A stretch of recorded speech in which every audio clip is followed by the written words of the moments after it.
Bueno, buenas tardes a todos. Después de algunos inconvenientes técnicos vamos a dar comienzo a este segundo taller organizado por la Asociación Argentina de Buiatría. En esta oportunidad tenemos la presentación de un caso de control de neosporosis bovina en un tambo comercial de la provincia de Córdoba, que lo llevó a cabo Horacio Lagomarcino, que es médico veterinario del sur de la provincia de Santa Fe, que va a hacer la presentación de este caso. Y contamos con la participación de 4 especialistas en la temática para luego hacer discusión sobre el caso en puntual y para responder preguntas. Las preguntas les agradecemos si las pueden ir haciendo por el chat, y después al finalizar la charla de Horacio la vamos a ir presentando. Los investigadores que van a participar, los especialistas en la temática, son Cecilia Venturini, que es docente investigadora de la Facultad de Ciencias Veterinarias de la Universidad Nacional de La Plata; Ignacio Chaide, investigador del INTA en la Estación Experimental de Rafaela; Brando Moore, que es investigador de CONICET, trabaja acá en el INTA de Balcarce; y Luis Ortega Mora, que es investigador, docente de la Universidad Complutense de Madrid. Así que, Horacio, si querés arrancar con la presentación. Bien, buenísimo. Gracias, Germán. Buenas tardes. No sé si me están escuchando bien. Sí, bien, perfecto. Ok. Bueno, buenas tardes a todos. Espero que estén bien y pasando esta cuarentena lo mejor posible. Agradecer a vos, Germán, por el contacto y a la Asociación Argentina de Buiatría en general por este espacio generado y esta nueva inquietud que está proponiendo digamos, que podamos mostrar casos prácticos de resolución de problemas. También es una mención especial para Carlos. Te dejo y me llevo la... Fue un impulsor en parte de generarnos inquietudes en su momento para generar solución de problemas de abortos en vacas, y hace ya 20 años, y nos llevó un poco a generar preguntas de cómo solucionar estos problemas y fuimos encontrando algunas respuestas. También pues, un agradecimiento especial a mucha gente que participó de este trabajo, ya que fue una tarea interdisciplinaria de INTA, CONICET, la Facultad de La Plata, que está Cecilia en el panel de discusión, que todos hicieron su apoyo y sus aportes para poder generar herramientas que nos conduzcan a solucionar este problema de campo, ¿no? Así que intentaré presentar lo mejor posible esta experiencia de campo para quizás a alguno le sirva, y no es una receta, sino simplemente algunas herramientas que aplicamos en forma estratégica para controlar un problema, intentar controlar un problema o bajar la casuística de neospora en un tambo comercial de la provincia de Córdoba. Como ustedes bien saben, hoy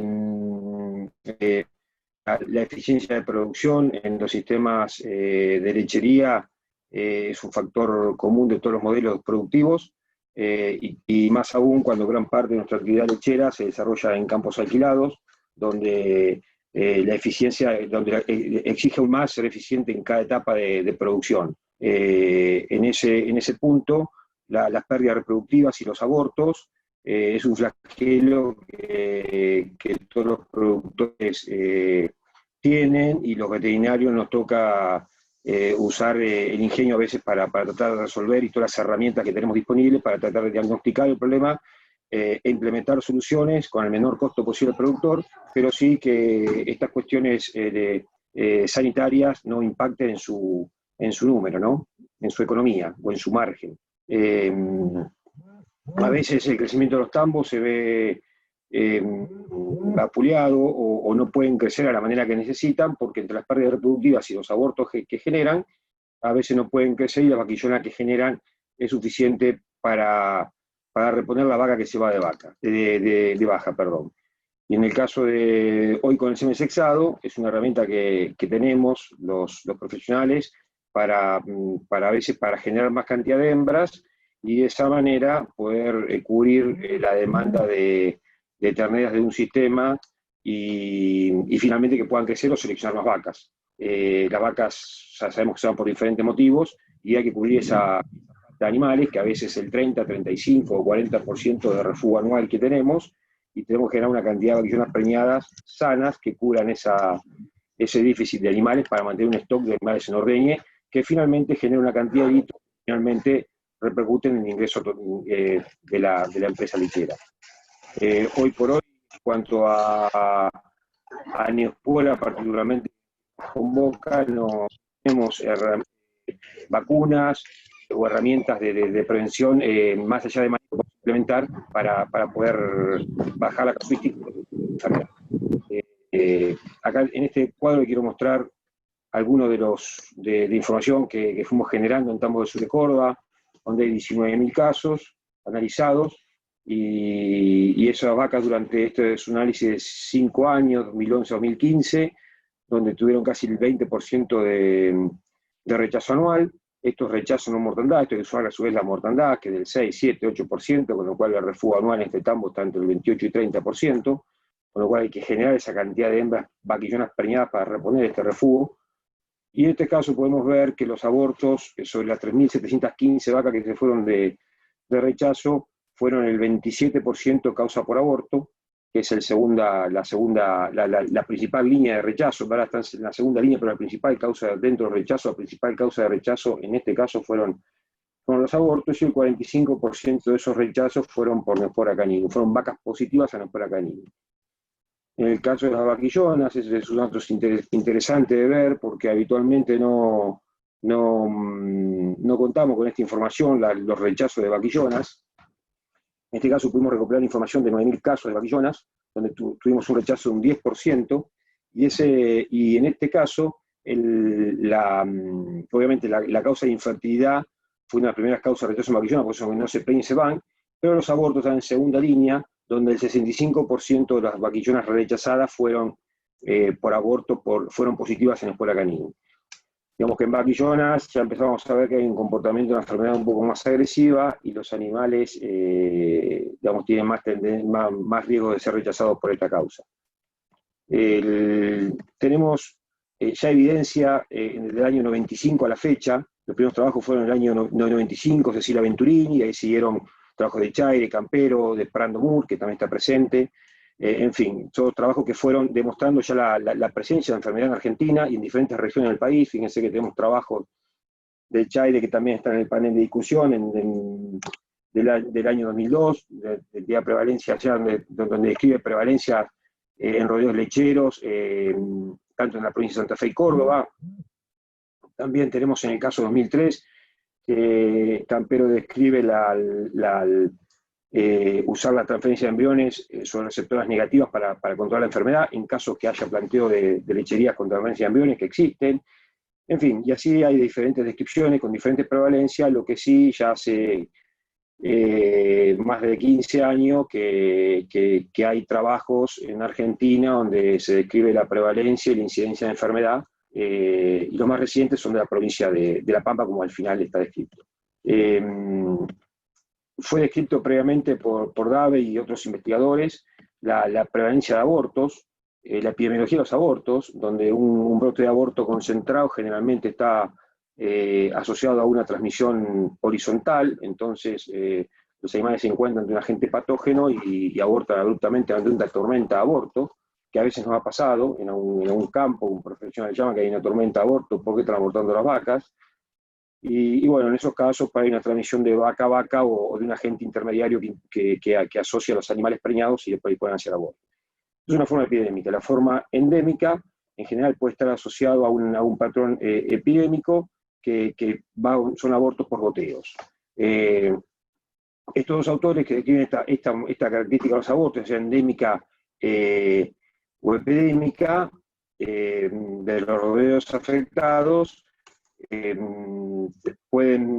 digamos, se señala que estos, generalmente los abortos epidémicos, que continúan los abortos endémicos, suelen asociarse previamente con abortos epidémicos. También, a modo de introducción, y para generar un poco alguna inquietud de por qué los abortos son tan importantes en nuestros modelos de producción. Brandon Moore describió en el año 2013, en aquel momento, con esa cantidad de animales lecheros argentina, de casi 1,8 millones de cabezas y 10 millones de cabezas de carne, una prevalencia mayor al 10% de aborto y de 5% en animales de carne, con 16% de esos abortos en caso de leche producidos por Neporas caninum, o en el caso del 7% más de carne, y eso genera una cantidad de abortos que, ponderado el valor del aborto por la pérdida en productividad, la generación de animal de refugio y la compra de animal preñado, todo eso generaba pérdida de alrededor de 46 millones de dólares, estimados de esta manera, y fue descrito por Brandon Moore en aquel momento, con los valores de aquel momento. Pero claramente lo que quiere decir esto es que tenemos un impacto de pérdidas causadas por abortos, y en este caso por Neporas caninum en particular. Para hacer una descripción breve del ciclo de la neospora, ustedes saben que es un parásito, un protozoo intracelular, de ciclo de vida heteroxeno, digamos que requiere un huésped intermediario y un definitivo para cumplir su ciclo, y la transmisión es tanto horizontal como vertical. La vertical es de madre a hijo, con una, como ustedes bien saben, con una infección intrauterina. En el caso de la horizontal es cuando interviene un huésped definitivo como el perro, comiendo placentas o fetos abortados por Neporas caninum, e ingiere parte de los oquistes, que después ese perro contamina generalmente por materia fecal, contamina la comida de las vacas, y eso termina dentro de un mixer, esa materia fecal, y ese mixer se transforma en un efecto multiplicador adentro de un comedero de vaca que desparrama oquistes a un montón de animales. A veces me pregunté cómo puede ser que un impacto sea tan severo de un perro contaminado que está eliminando quistes, y he leído en alguna oportunidad que algún perro contaminado puede liberar quistes para infectar más de 100.000 vaquillonas vírgenes. Con lo cual, cuando uno piensa eso y lo pone en perspectiva y ve que esa materia fecal termina en un mixer, y ese mixer mezcla todo ese alimento y va a un comedero donde comen un montón de vaquillonas, la verdad que es un efecto multiplicador muy importante para explicar a veces la epidemiología de la enfermedad. Acá solamente a título retrospectivo mostrarles un análisis de INTA Balcarce, del Centro de Diagnóstico de INTA Balcarce, donde hay un análisis de 386 fetos del año 94 hasta el año 2019, digamos, hasta el año pasado, también casi son 15 años de análisis, y vemos también que en color rojo está el impacto que tienen en los rodeos de leche y en Neporas caninum, donde es la principal causa de aborto, y en el caso de los rodeos de carne está en segunda posición. Digamos, claramente lo que queremos mostrar en esto es que la neospora es una causa relevante de pérdida de gestación en tanto rodeos de carne como de leche, y tiene un impacto económico, como demostró el doctor Moore en el año 2013. Hay varias medidas que varios autores describieron en cuanto a qué hacer ante casos de neospora, y previamente se describió que si la prevalencia de una enfermedad de rodeos baja, eliminar a los animales infectados a veces más caro que convivir con la enfermedad. Por eso a veces hay que hacer una buena descripción inicial de la problemática del establecimiento en cuestión.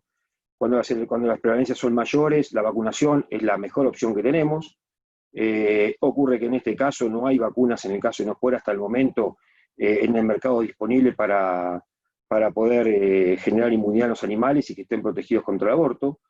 Con lo cual, actualmente, la medida más importante que tenemos los profesionales del medio que realizamos la práctica veterinaria son medidas de manejo. Y podemos tener medidas de manejo tanto para atacar la transmisión horizontal como la transmisión vertical. Ahí hay que implementar algunas estrategias, y es posible implementando para cada establecimiento en particular, implementando las herramientas posibles intentando cortar el ciclo del parásito, atenuar la problemática. Pero lo cierto es que no hay vacunas disponibles en el mercado en la actualidad para poder combatir la enfermedad y generar inmunidad en los animales, como si hay para otras enfermedades, y tampoco existe ningún tratamiento médico que uno pueda aplicar a los animales infectados para bajar la problemática de la enfermedad. Nosotros cuando empezamos a pensar en ese trabajo, que fue allá en el año 2011 a 2015, que realizamos esta tarea, este plan estratégico, en función de entender el ciclo de añospora, pensamos cortar el ciclo para, por un lado, cortar la transferencia vertical, que es el cuadro que está más hacia la derecha de su pantalla, de madre a hija, que es una de las formas de cortar la transmisión, y bajar la prevalencia de animales infectados y que así los animales infectados no entren en el rondín reproductivo del rodeo. Y la otra forma es cortar la contaminación de alimento, agua de los animales, básicamente con el control de perros de establecimiento para que bajar la exposición de los bovinos a oquistes en el medio ambiente. Este trabajo fue realizado, ya focalizándonos al trabajo que le queremos presentar, fue realizado en la provincia de Córdoba, sudeste provincia de Córdoba, departamento Unión, en un tambo comercial, digamos que una carga de 1.8 a 2 vacas promedio por hectárea, incluyendo área vaca ordeña y vaca seca, una relación de vaca ordeña vaca total de 80%. Entonces es un sistema de producción, este modelo de producción es netamente australiano barra neozelandés, con vacas cruzas, con alta carga, con el pastoreo directo siendo el 60-70% del consumo de los animales, y suplementación con silo, maíz, pastura y cultivos de invierno, que corrigen por ahí la demanda la demanda de alimento en función de la curva de producción de forraje durante el año. El manejo reproductivo de este establecimiento era biestacional, con partos de otoño y primavera y 2 ventanas de servicio, con lo cual esto es importante mencionarlo porque una vaca abortada en estos modelos es distinto a una vaca que aborta en un modelo continuo. Quiero decir con esto que a veces uno en un modelo continuo tiene posibilidad de que la vaca siempre empiece un periodo de 21 días. En un modelo estacional se transforma casi como un manejo reproductivo, un rodeo de cría. Una vaca que aborta termina vacía el periodo de servicio, digamos, y al tacto secado está vacía y no hay posibilidad de incorporarla nuevamente al rodeo reproductivo porque ya terminó la ventana de servicio. Cuando una vaca se diagnostica abortada fuera de la ventana de servicio ya no hay forma de incorporarla. Por eso, por ahí, en esos modelos de producción, el impacto que puede tener los abortos quizás es mayor que a los modelos continuos, donde uno tiene posibilidades permanentes de incorporar animales a servicio, ¿no? Este rodeo era libre de brucelosis y tuberculosis, con 3 o 4 controles de tuberculosis al año y 2 chequeos de brucelosis al año, todo animal arriba de 18 meses, y un plan de vacunación de todas las enfermedades reproductivas por protocolo, con 2 dosis previo al servicio, donde es fácil la ejecución, porque en los servicios estacionados se parece más a la ejecución del plan sanitario, un modelo de cría, donde ahí se vacunan todo el rodeo en el mismo momento. No es continuo la aplicación del plan. La seroprevalencia de Aeneospora caninum en este rodeo comercial era del casi 19%, 18.9%, y los abortos promedio entre vaca y vaquillo eran alrededor del 10%. El objetivo general del trabajo era controlar las pérdidas reproductivas ocasionadas por aborto en Aeneospora caninum en un campo comercial del sur de la provincia de Córdoba, y los objetivos específicos que nos planteamos fueron 4 en este trabajo multidisciplinario.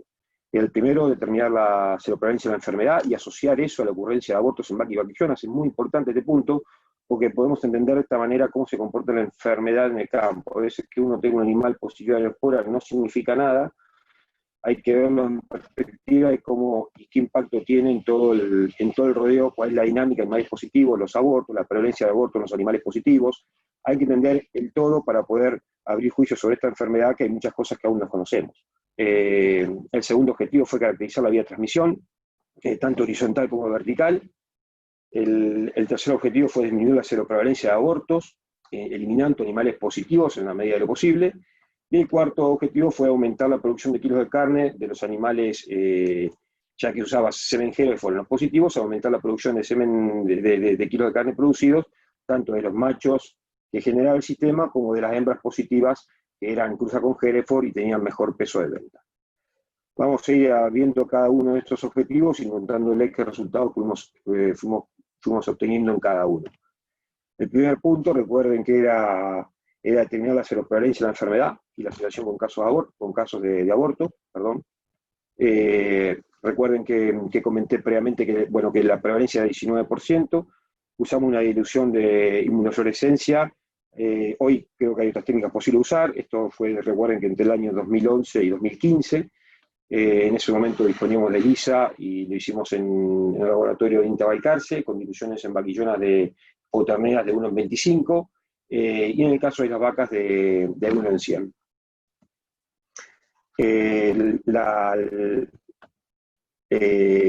La seroprevalencia en el caso de las vacas, sobre 2.415 vacas, la seroprevalencia de animales positivos fue del 16%, y en el caso de las vaquillonas, que fueron 750 vaquillonas analizadas, fue del 28%.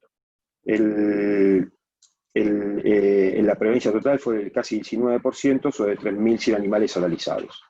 Esta es la etapa inicial que teníamos en el establecimiento. Y hay una diferencia entre ellas, significativas. Cuando vamos a ver la proporción de ocurrencia de aborto en las diferentes categorías, este es algo muy interesante analizar, porque en verdad acá vemos que en el caso de las vacas, sobre las 2.400 vacas analizadas, 389 positivas y 2.026 seronegativas. Tenemos en el caso de las positivas, una prevalencia del aborto del 14%, y una OR, que eso es básicamente es el grado de riesgo de abortar de esa población seropositiva con respecto a la seronegativa, de casi 2 veces más. Digamos que un animal positivo tuvo el doble riesgo de aborto que un animal negativo.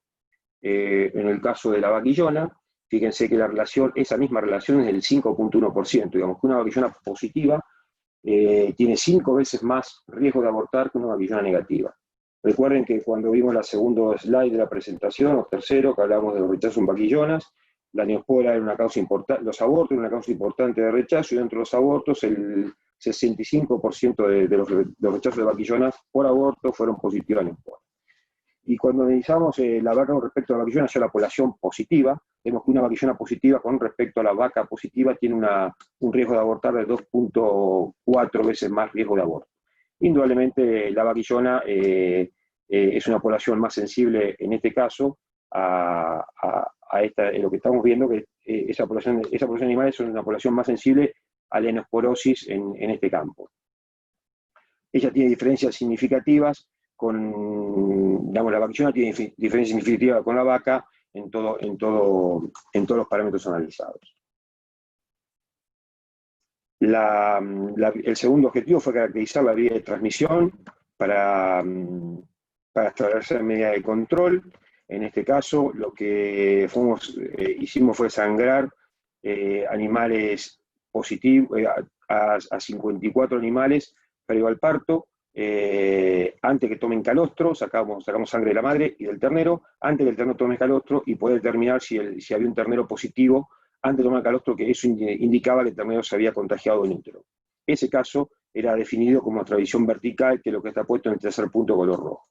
En el caso que resultara negativo, esa población de animales era animales que estaban expuestos a una transmisión horizontal de la enfermedad. Y esos animales, que era la población de transmisión horizontal, los seguimos sangrando durante 75 días hasta los 15 meses de edad.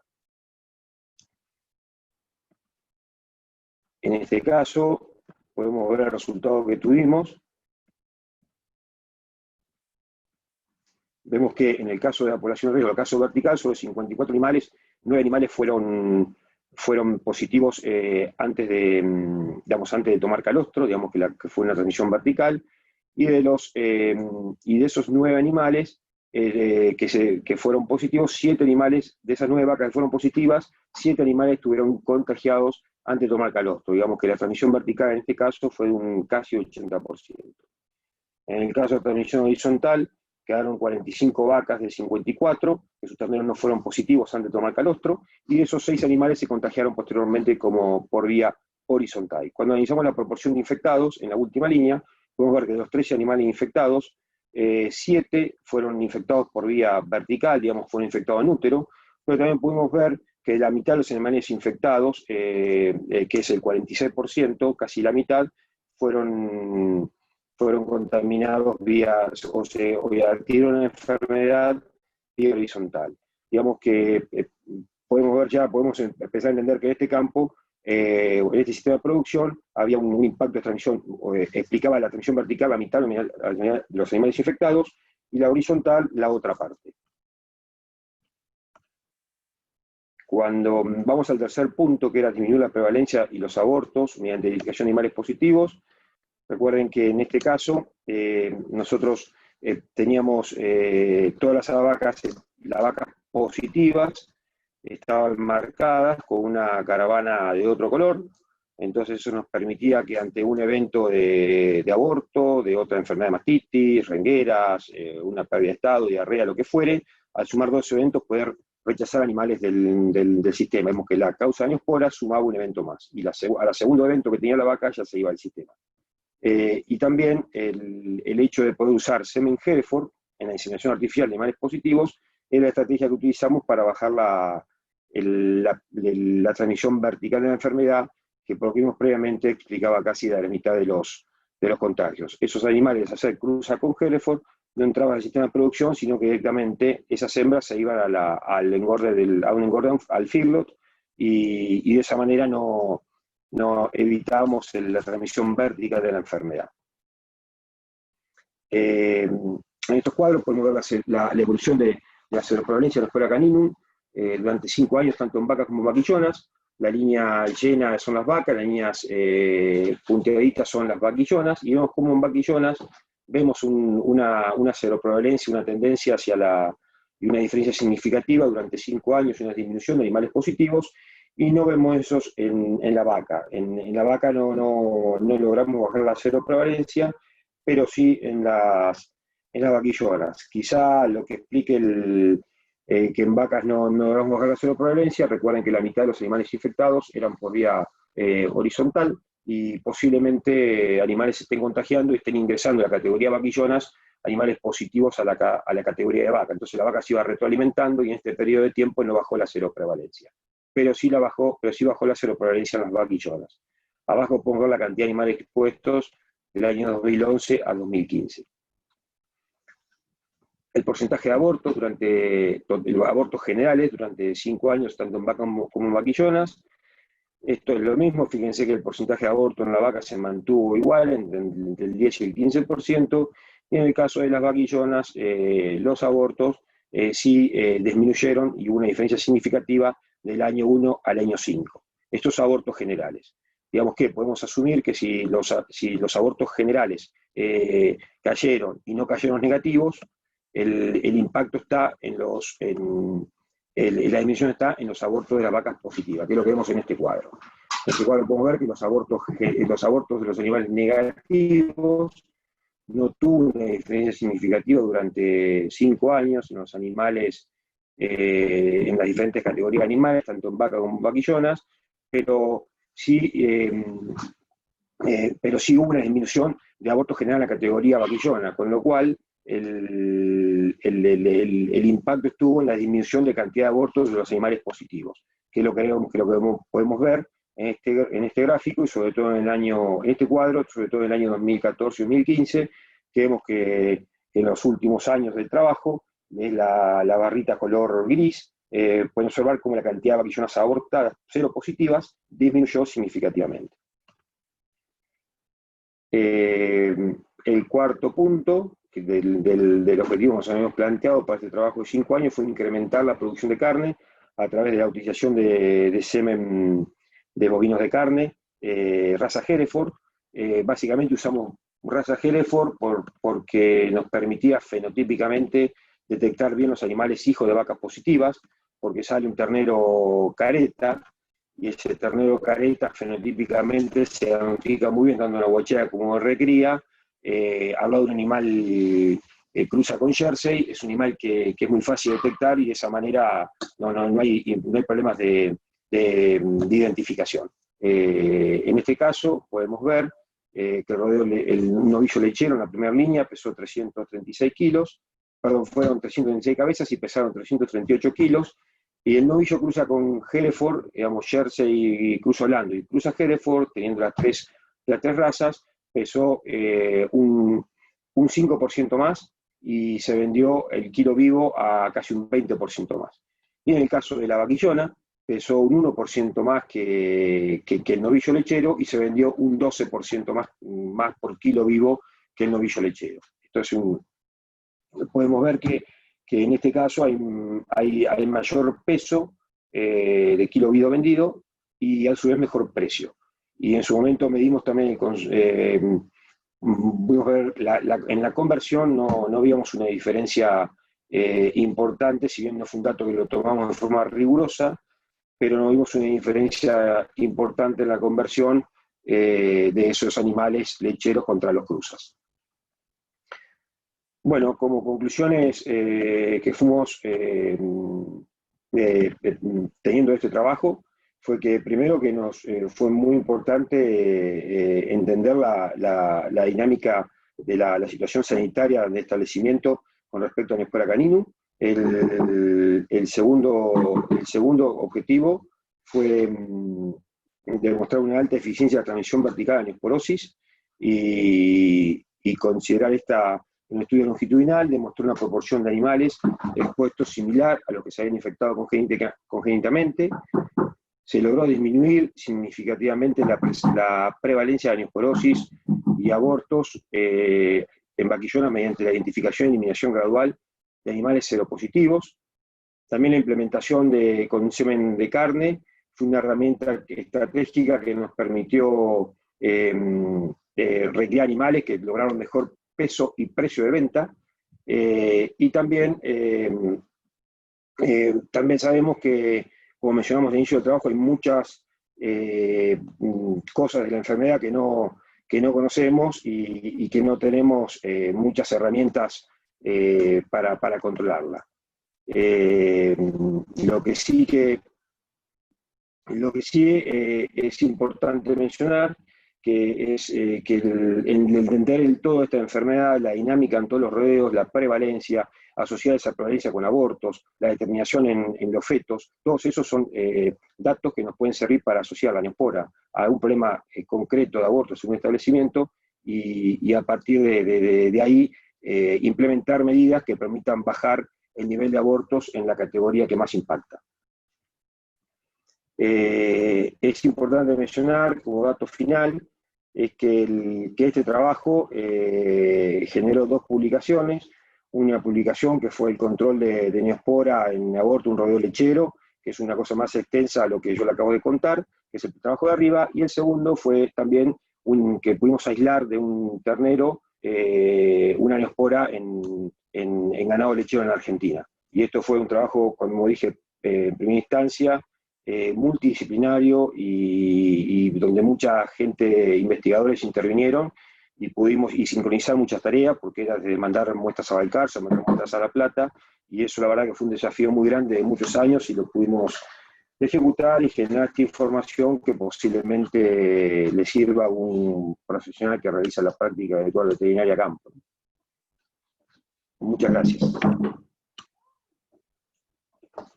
Bueno, muchas gracias, Horacio, por tu presentación, muy clara. Vamos a dar tiempo ahí para ver si quieren ir haciendo algunas preguntas a los participantes.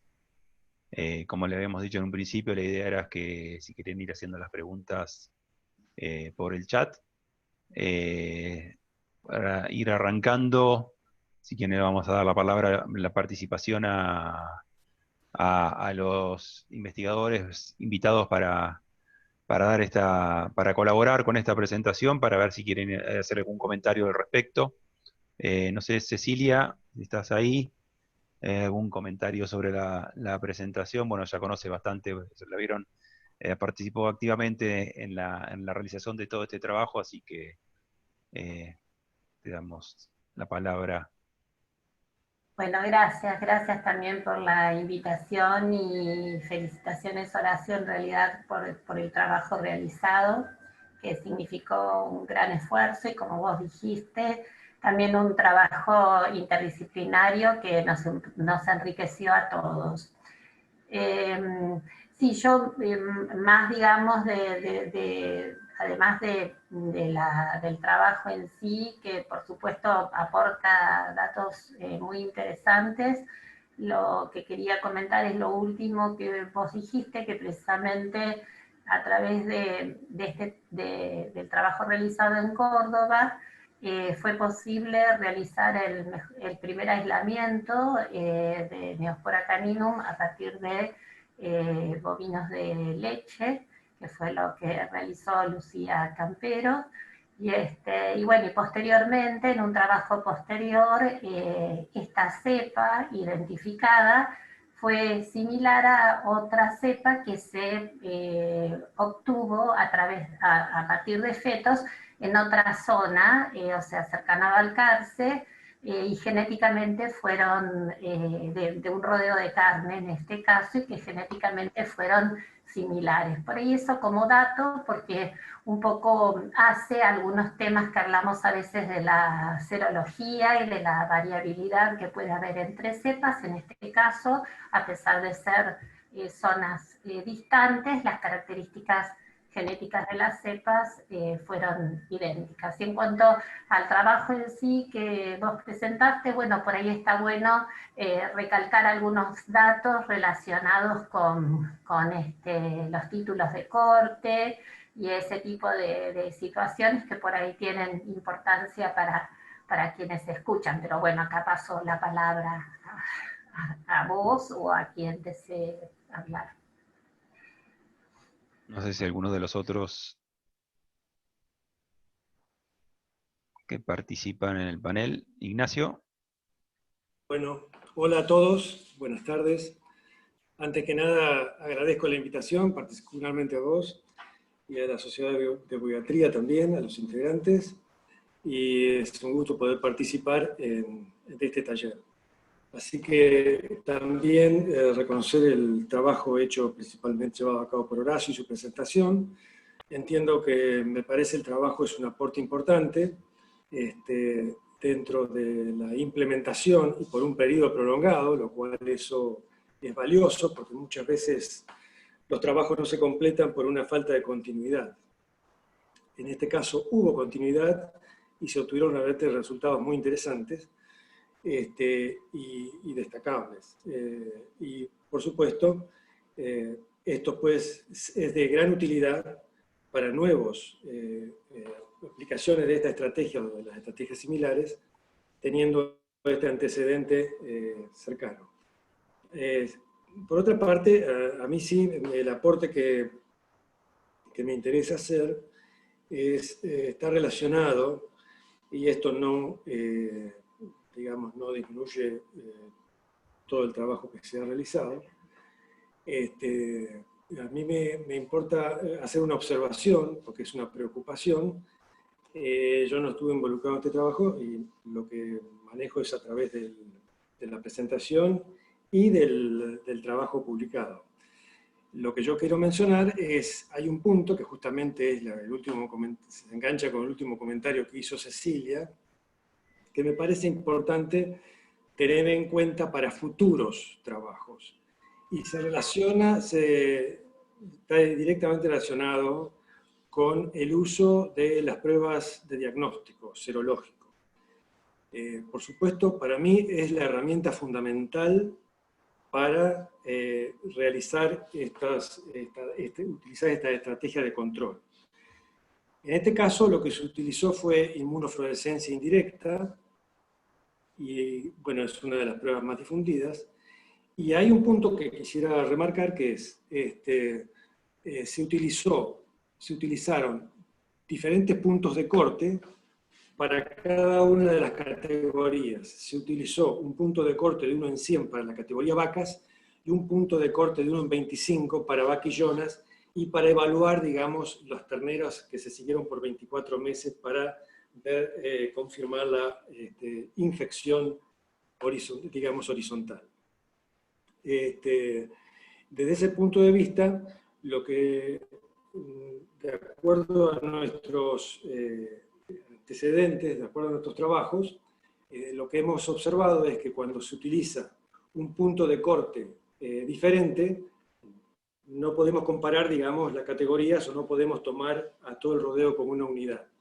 Si nosotros utilizamos un punto de corte basado en la comparación que nosotros pudimos hacer con otros test, como test de ELISA de competición, tanto in-house como comercial, lo que hemos observado es que si nosotros utilizamos una dilución de 1 en 25, podemos estar sobreestimando la prevalencia. O sea, desde el punto de vista estratégico para hacer una selección, bueno, es válido, perfecto, yo puedo ser exigente porque yo puedo modificar el punto de corte de una prueba para hacerla realmente exigente, sabiendo, como en este caso, que si yo aumento mi sensibilidad, estoy perdiendo en especificidad. Entonces, lo que quiero decir con esto, y me parece un punto a tener en cuenta, es que primero utilizar siempre los mismos puntos de corte para todos los animales con los que se trabaje, y por otro lado, tener en cuenta que lo que estamos haciendo en el caso de utilizar, aumentar la sensibilidad y bajar la especificidad, estamos aumentando en un porcentaje importante los falsos positivos. Eso es lo que, entonces, teniendo en cuenta los datos presentados, yo puedo observar que hay una importante diferencia entre las vacas y las vaquillonas. En el caso de cómo puede impactar esto, en el caso de, estoy recordando la tabla en la que menciona, digamos, los porcentajes de aborto dentro de 0 positivos y 0 negativos. Lo que puede cambiar es que haya una distinta distribución de los abortos, por ejemplo, en el caso de las vaquillonas, que haya un desplazamiento hacia los animales que realmente son 0 negativos, al disminuir, digamos, la prevalencia. Así que este es el punto que para mí es importante también tener en cuenta, incluso no solo en el establecimiento de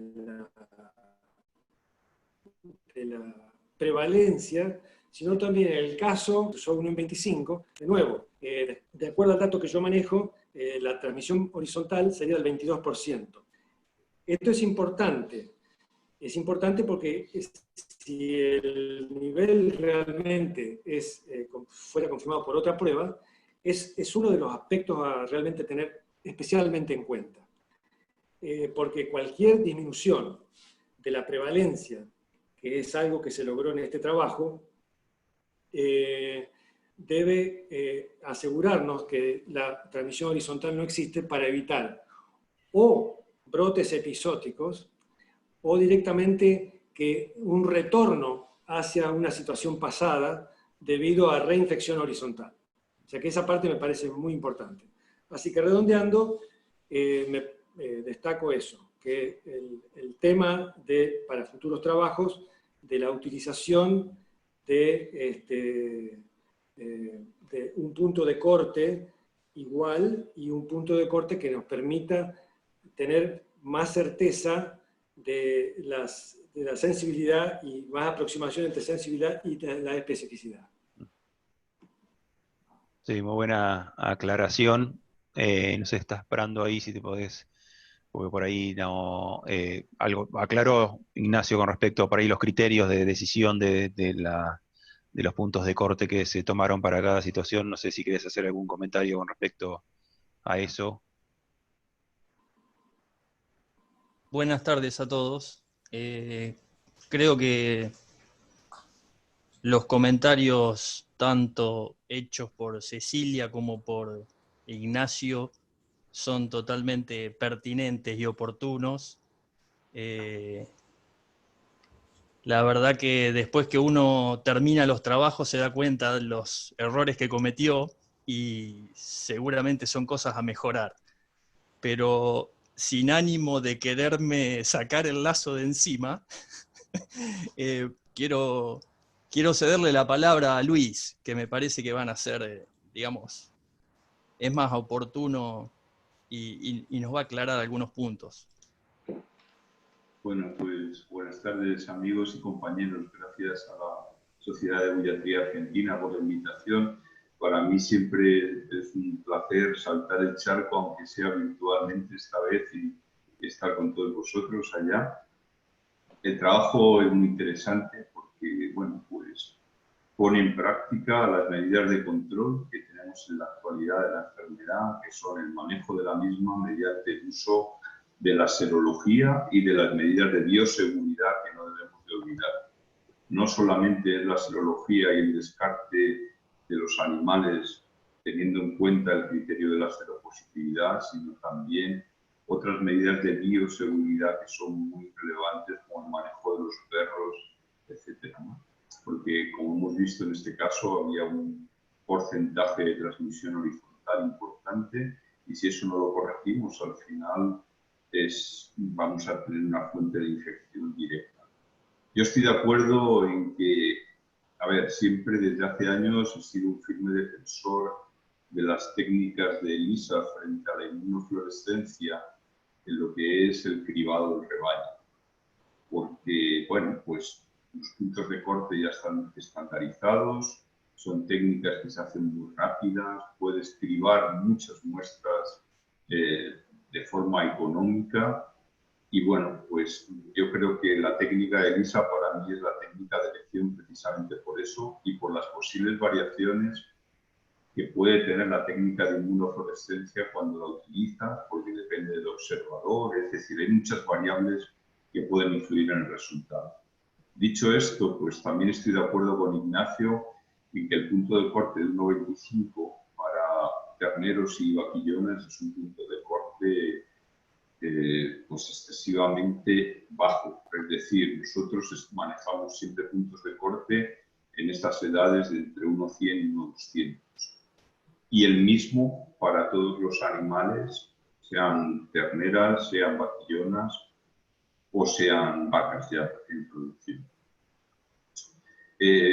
Epidemiológicamente y desde el punto de vista de lo que es la dinámica de la infección en un rebaño, no tiene mucho sentido hacerlo de otra manera, porque si el animal se infectó in útero es cuando ha sido o ha tenido un estímulo antigénico mayor, de tal manera que al nacimiento ese estímulo antigénico va a ser muy alto.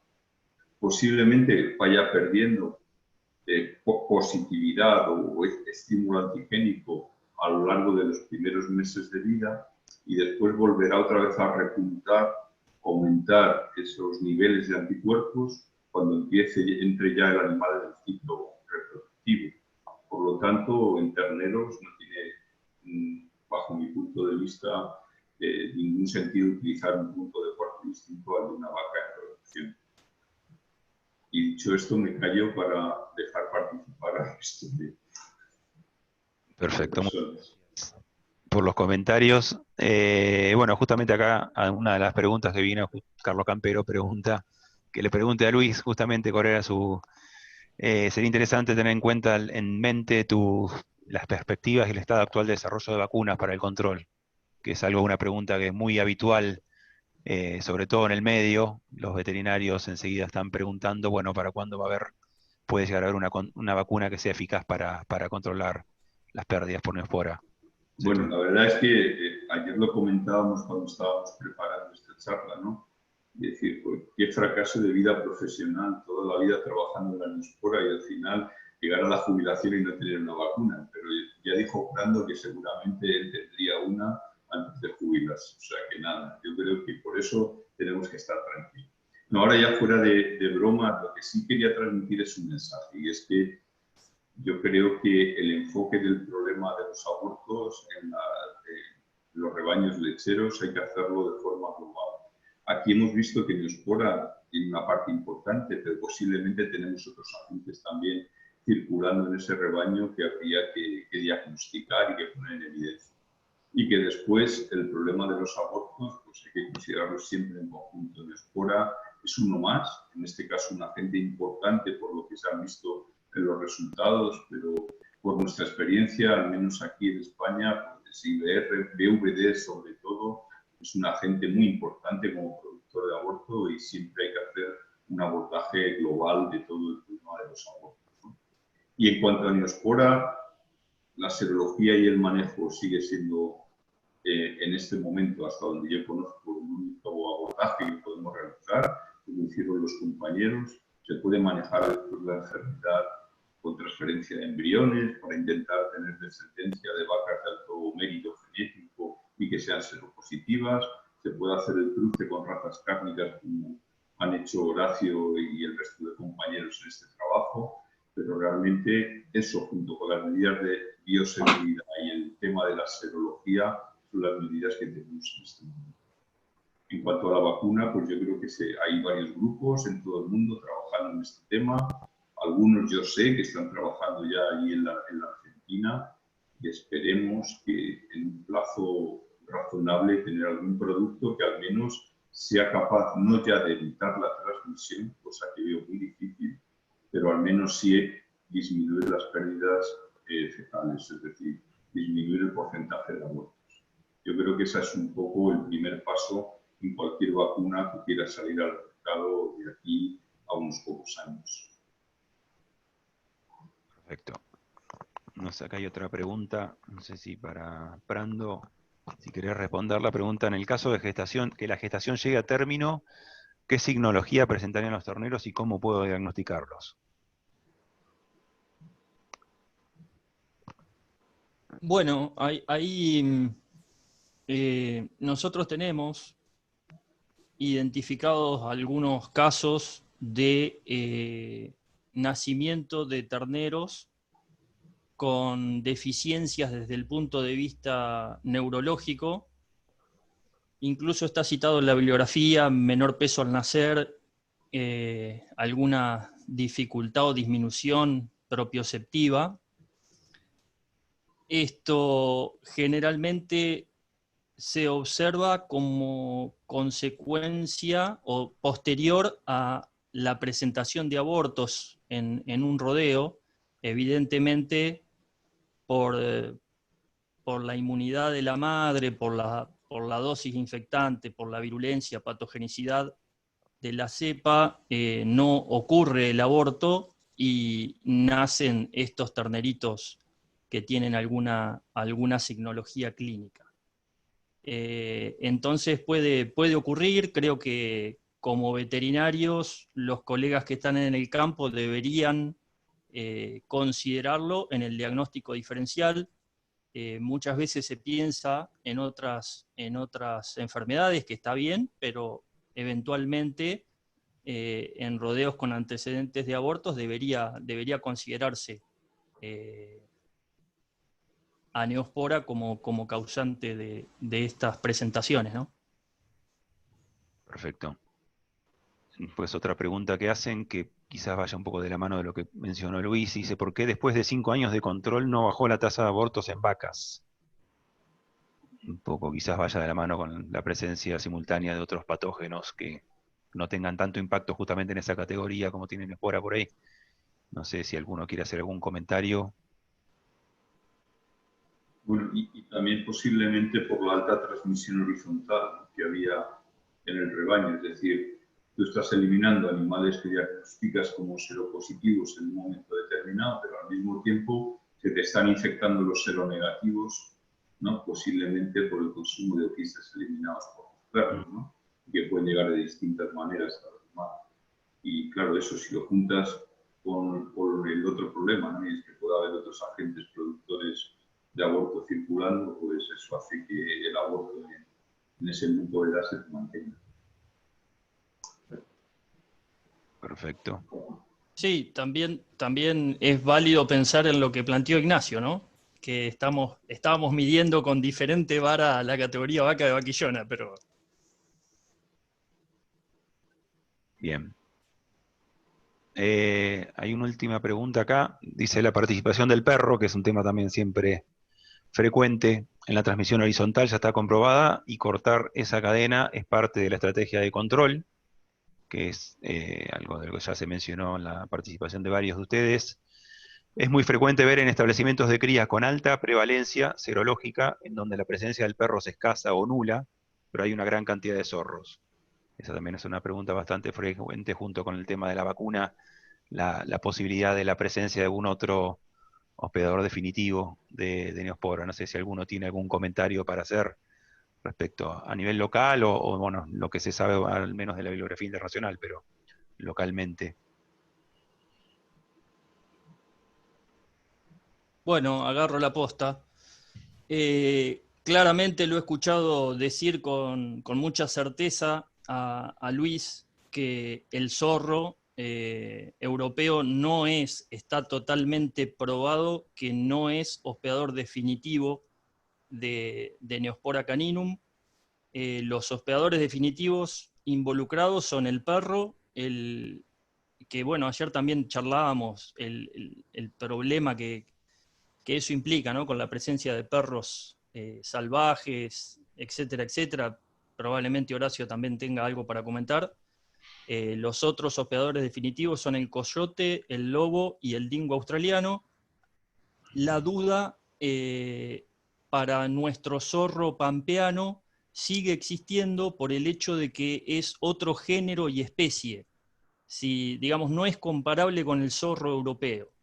Y al respecto, también en búsqueda de que podamos tener una respuesta antes de la jubilación, se están procesando materias fecales de zorros que mueren accidentalmente. Nosotros recepcionamos muestras en INTA Balcarce, pero la gente que tiene experiencia en el análisis coproparasitológico es la gente de la INPA, digamos, del Laboratorio de Inmunoparasitología de La Plata, que busca, digamos, lo está haciendo en este momento y lo viene haciendo desde hace años, buscar los zooquistes en estas muestras. Y ahora se han sumado chicas de la Facultad de Biología de la Universidad Nacional de Mar del Plata.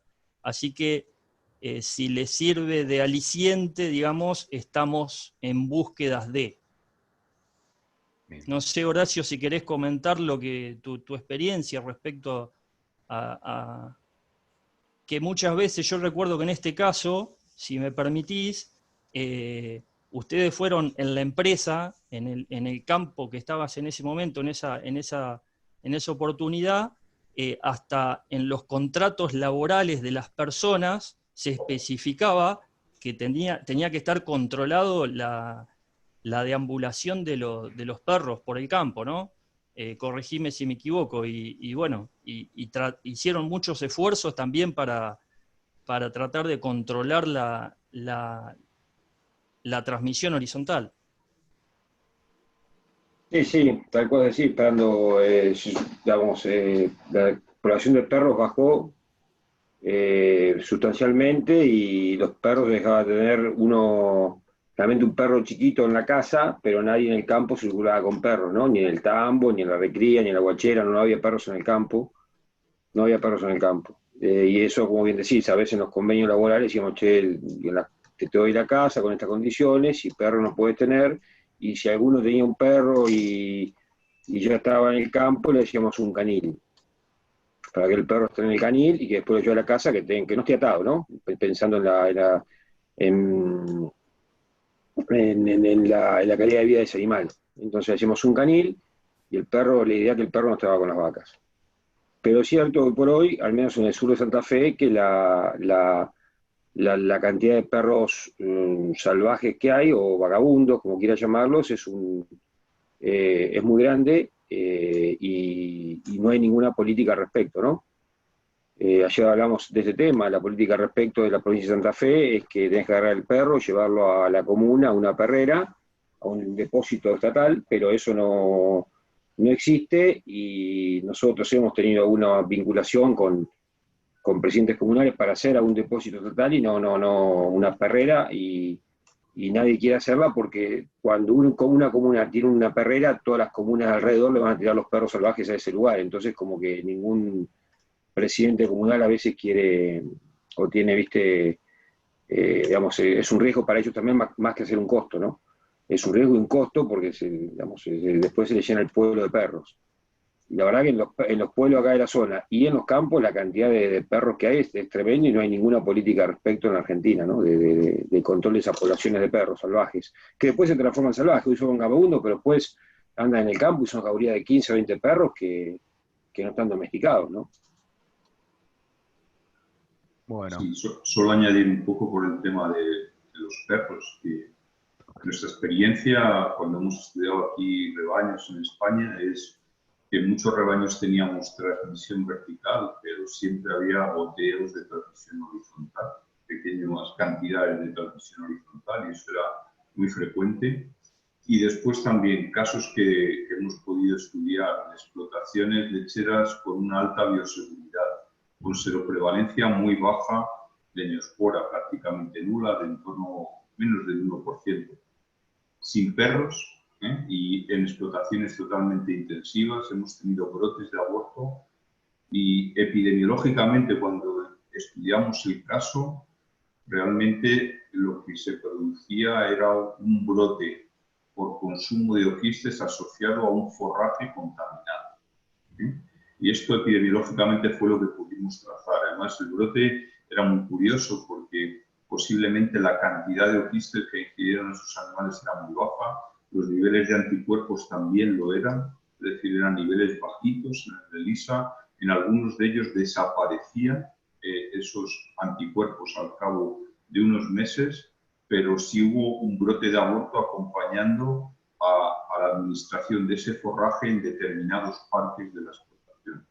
Y yo creo que bueno, el tema de los oquistes conocemos muy poco acerca de su capacidad de supervivencia, cuál es la dosis infectante que tenemos que dar a un bovino para que se infecte o para que haya un aborto, pero creo que bueno, es una cosa, un aspecto de la enfermedad que tenemos que explorar y trabajar en el futuro, posiblemente, aunque no es fácil. Pero desde el punto de vista epidemiológico sí que es muy interesante seguir estos brotes con técnicas serológicas, igual que se ha hecho en el caso de esta explotación que presentaba ahora Horacio, y ver un poco cuál es la dinámica, porque difiere la dinámica a lo que se presenta en rebaños donde la neospora ya está asentada.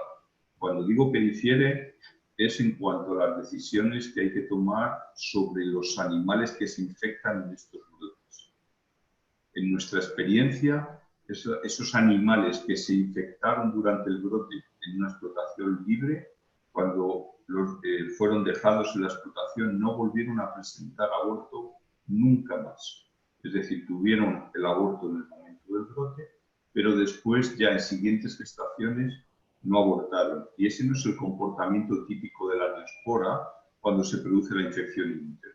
Los animales presentan o pueden presentar un aborto de forma repetida a lo largo de su vida reproductiva. De tal manera que a la hora de tomar decisiones sobre estos animales que se infectan en un brote epidémico, creo que debemos de ser cautos. Me refiero para considerarlos como causa de rechazo o eliminación.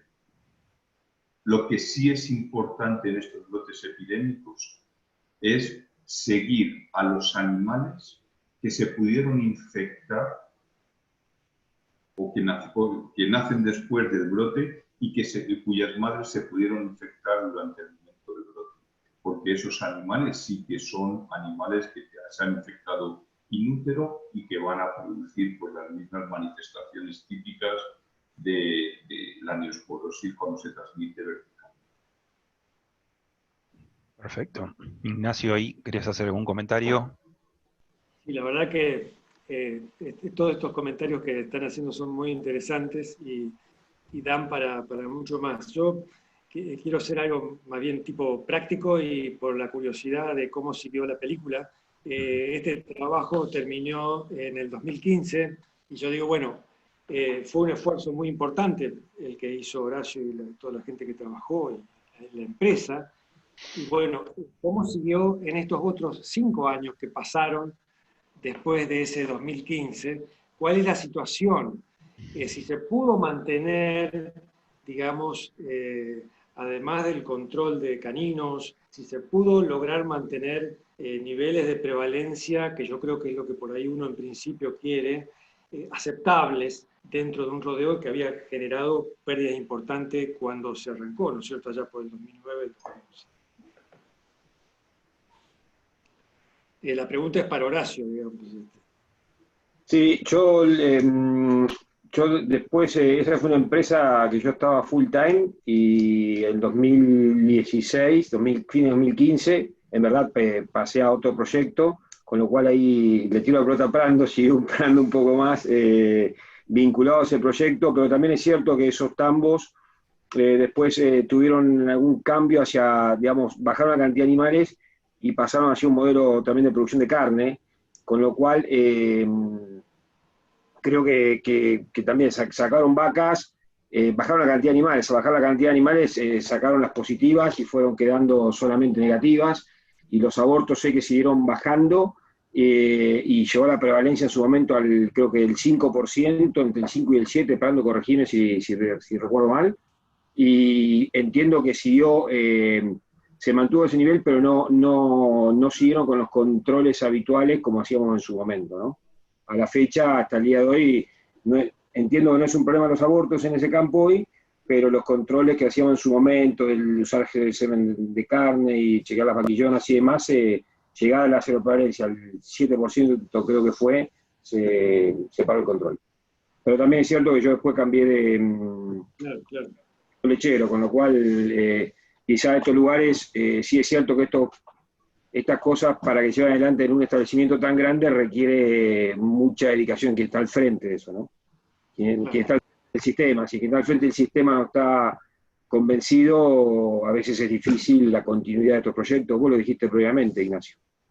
Te entiendo perfectamente porque creo que ese es uno de los problemas.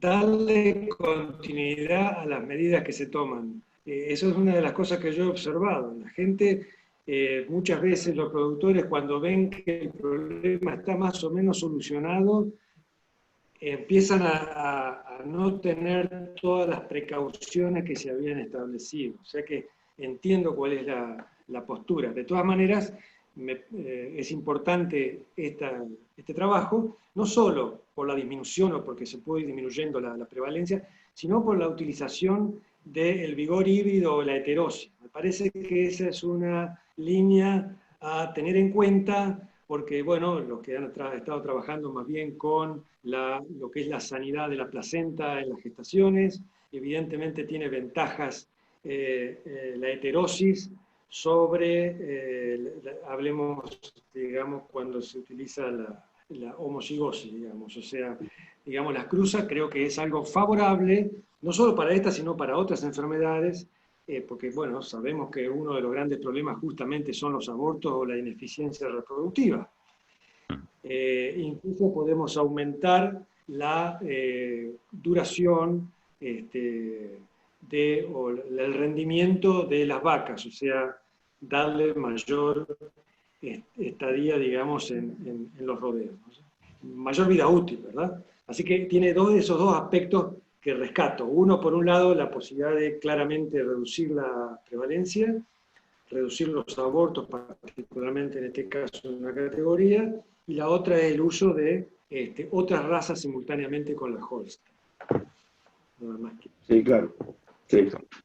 Sí, y con respecto también a lo que vos decías, es cierto, Ignacio, después con respecto a la epidemiología, yo a veces la pregunta que me hago en los silajes de verano, de sorgo y maíz, ahí la verdad que creo que impacta poco esta población de perros salvajes, posiblemente que cierren el circuito para transferencias horizontales de la enfermedad, pero, o perros vagabundos, o esa jauría de perros que se ven mucho en el campo. Pero nosotros por ahí sí usamos mucho forraje de invierno, y ahí cuando haces trigo, silo de avena, silo de trigo, silo de pastura, silo de regras, los cortes son ahí, a ras de tierra, entonces ahí levantás todo, y cuando digo, viste, que ahí levantás todo lo que está, con lo cual si un perro defecó arriba de un volumen importante de ese forraje de invierno, esa materia fecal queda y es capturada por la máquina de silaje y termina en la bolsa. Y eso termina en lo que decía previamente los factores de riesgos. Es multifactorial, por eso termina en la bolsa y termina en el mixer.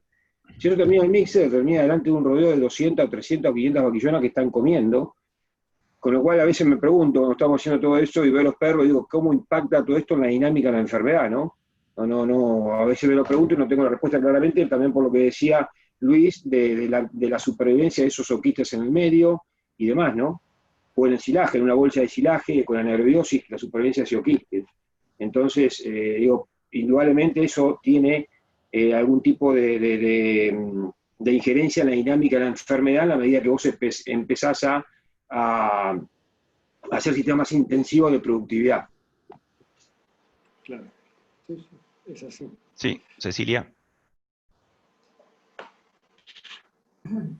No, yo quería comentar en relación con lo que decían de los perros, etcétera, y en relación un poco con la transmisión horizontal y por ahí un poco también de las pruebas de diagnóstico, contando con la colaboración de Ignacio y bueno, por supuesto de los demás, pero digo Ignacio porque trabaja en las pruebas de LISA.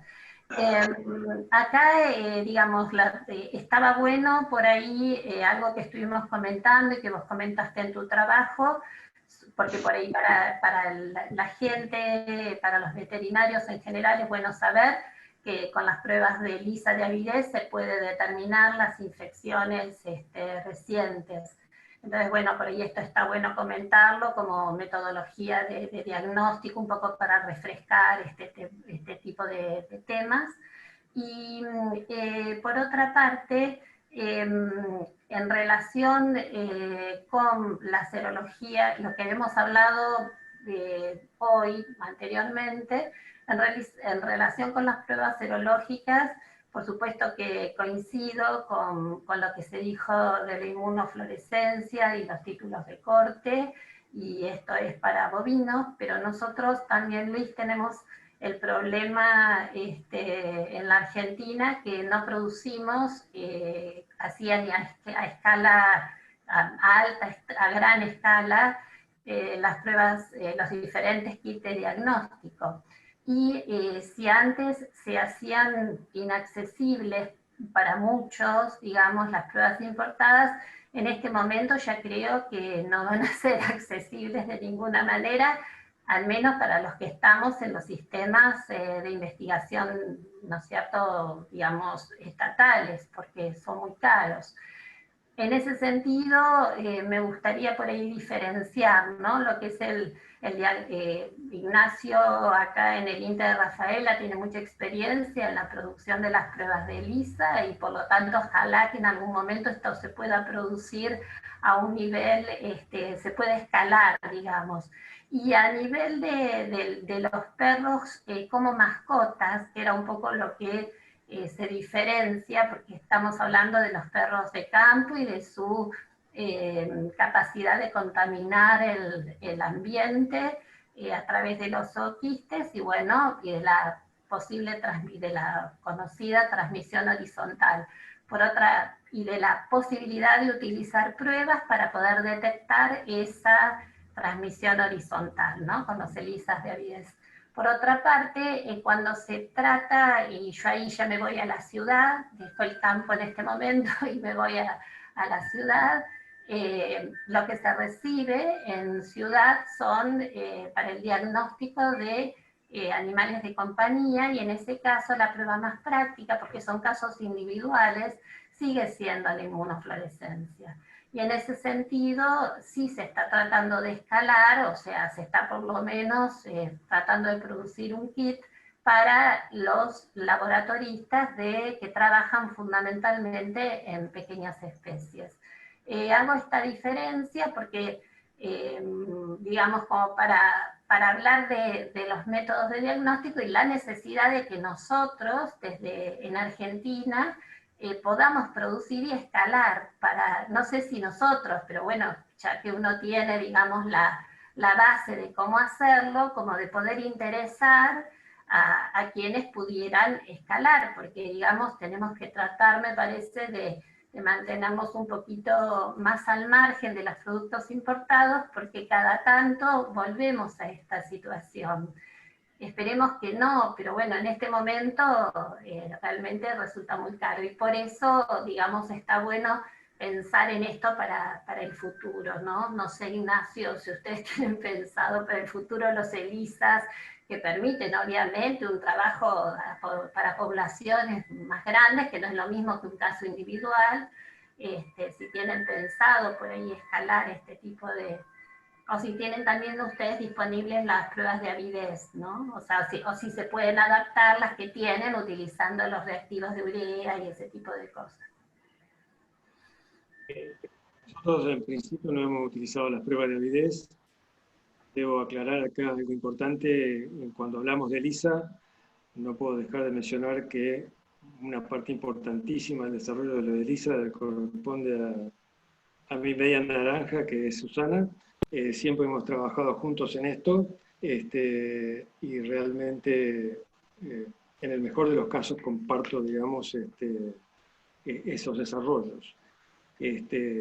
Nosotros ahora ambos estamos de alguna manera retirados, no totalmente, pero confiamos en las personas, particularmente en una de las personas que ha quedado en el laboratorio, que va a continuar con lo que se ha hecho. Yo creo que lo que nos faltó a nosotros fue poder transferir todos estos desarrollos. Por supuesto que yo, cuando mencionaba hoy la inmunofluorescencia, sí, perfecto, hablamos de inmunofluorescencia, pero hoy deberíamos todos estar utilizando los ELISA, ¿no es cierto?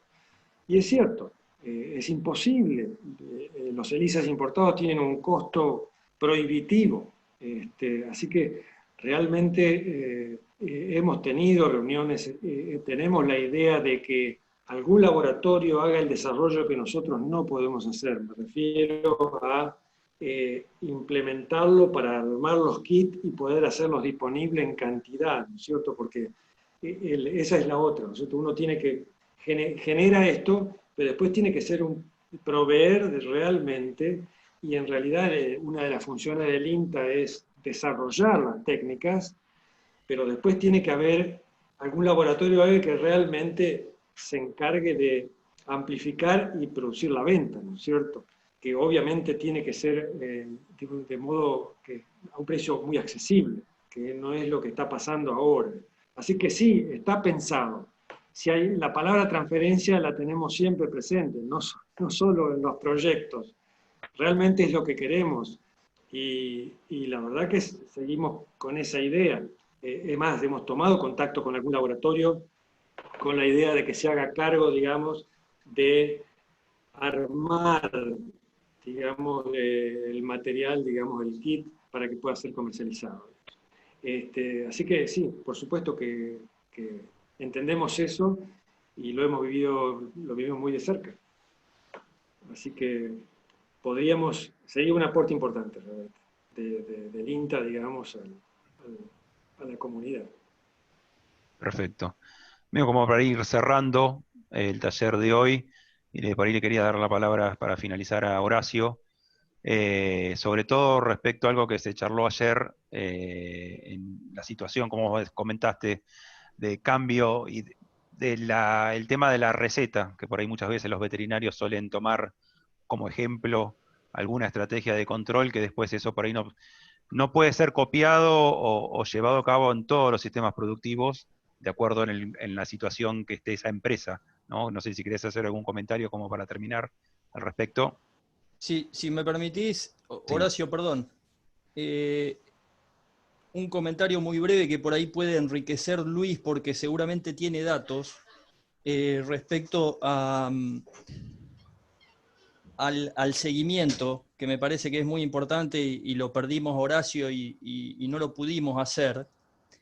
Una alternativa con la situación después, habiendo llegado a bajar la cero prevalencia, sería el seguimiento del rodeo con la aplicación del ELISA en leche de tanque. Y ahí sí, por ahí Luis tiene para comentar, porque digamos, nosotros estamos utilizando el kit que comercializa, el kit de ELISA que comercializa IPRA, que entiendo que es desarrollo de del Grupo Saluet, y dentro de las bondades que tiene esa ELISA, además de la avidez, está la posibilidad de hacer la detección de anticuerpos en leche, y casualmente detecta, seguramente Luis vas a enriquecer este concepto, cuando las prevalencias son inferiores al 10%. O sea, lo que quiero decir es que una vez que se hizo el esfuerzo de haber bajado la cero prevalencia, por ahí podría resultar muy económico chequear el rodeo haciendo una ELISA en leche del tanque, ¿no? Nada más, perdón. No, es al contrario, Fernando. Es decir, necesitas que haya más de un 10% de seroprevalencia en los animales que están contribuyendo al tanque de leche para poder detectar un tanque de leche positivo. ¿Vale? Es decir, te sirve para detectar rebaños en los cuales la prevalencia está por encima del 10%. ¿Cuándo es útil este muestreo en tanque de leche?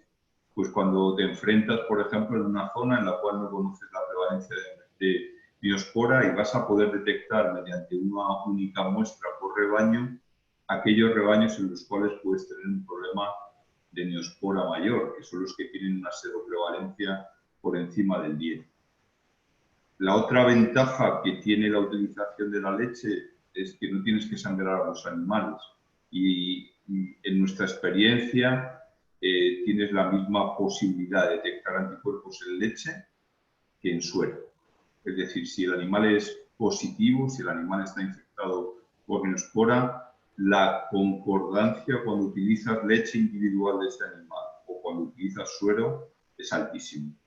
Por lo tanto, es un tipo de muestra que se puede manejar sin tener que meterle la manga al animal y sin tener que sangrarle, ¿no? Yo creo que esa es la ventaja que tiene. Y por otra parte, apoyando un poco lo que comentaba antes Ignacio, yo creo que, a ver, en la Argentina, en lo que yo conozco, hay experiencia científica más que suficiente para desarrollar ELISAs de este tipo, y lo que les animo es a que transfieran esto a través de alguna empresa que pueda estar interesada y que desarrolle una prueba local, porque conocimiento y experiencia hay de sobra. Yo creo que si en algún sitio se sabe de Neospora es en la Argentina. O sea, que les animo a que pongan estas pruebas en marcha porque son muy necesarias, son muy necesarias. Yo creo que facilitarían mucho el trabajo del veterinario de campo y el conocer mejor cuál es realmente la importancia que puede tener la infección en su país. Es una herramienta muy rápida y que puede llegar a ser muy económica si los kits se producen a lo mejor localmente. O sea, que yo creo que, bueno, pues esa es una cuestión que alguien tendrá que recoger el testigo. Yo por ahí, para comentar sobre lo que dijo Brando, yo, por lo que entendí yo, lo que decías, una vez que vos bajás la prevalencia, la cero prevalencia más allá del 10%, ir chequeando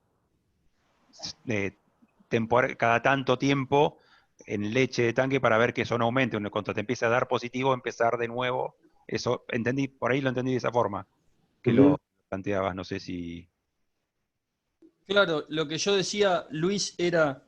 gracias, Germán. Me iba a quedar con la duda, pero ya que la dejás picando, una vez que el rodeo bajó al 5%, suponte, Luis,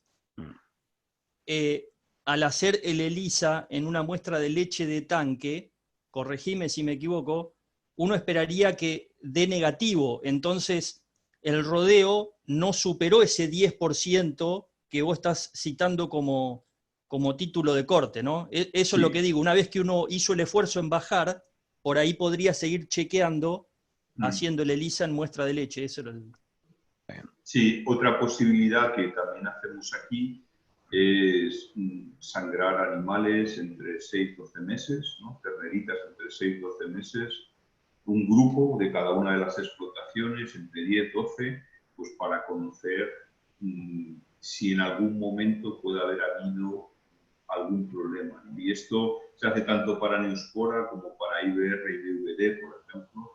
Y entonces, de esa manera, pues tú sabes en tu reposición qué es lo que está pasando, están entrando nuevas infecciones o no.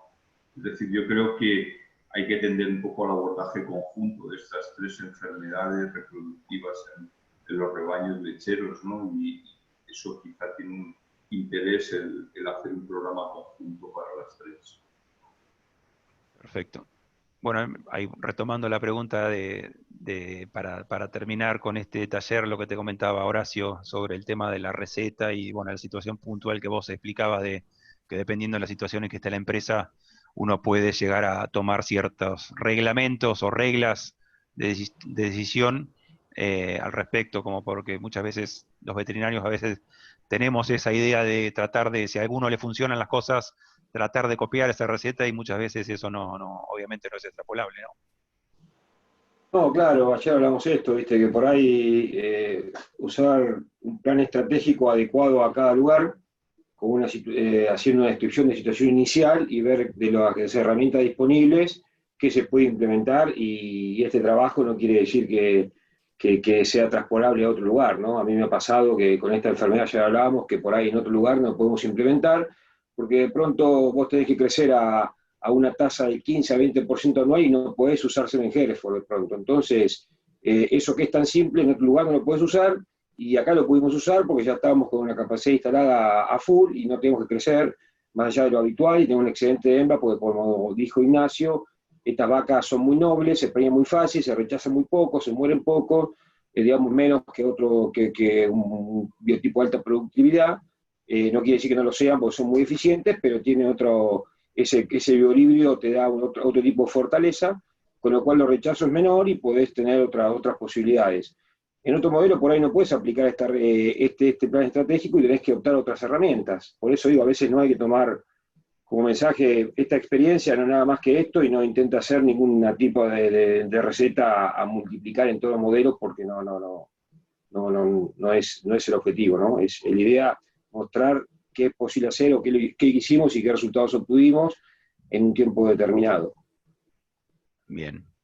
Bueno, ya para ir terminando, inicialmente, bueno, agradecerles a todos ustedes por sumarse a este proyecto, de este taller, que la idea es seguir haciéndolo para otros temas, para otros casos de campo, y teniendo el apoyo siempre de un panel de expertos para tratar de ir discutiendo después de que se presente un caso de campo. Inicialmente agradecerle a toda la participación, disculpas por las cuestiones técnicas que tuvimos que pasar. Después este video va a quedar disponible en las redes sociales de la asociación para poder seguir viéndolo. Agradecerles, bueno, a la Asociación Latinoamericana de Buiatría, que ha saludado y va apoyando este tipo de estrategias. Y de nuevo, para finalizar, agradecerle a Horacio y a Ignacio, Luis, Cecilia y Prando por haber participado de este taller. Gracias a ustedes por hacer este tipo de reuniones. Fuerte abrazo para todos y cuídense, estamos en épocas difíciles. Muchas gracias, como siempre. Cuídense. Muchas gracias a todos y ha sido un gusto compartir con ustedes este momento. Gracias. Gracias.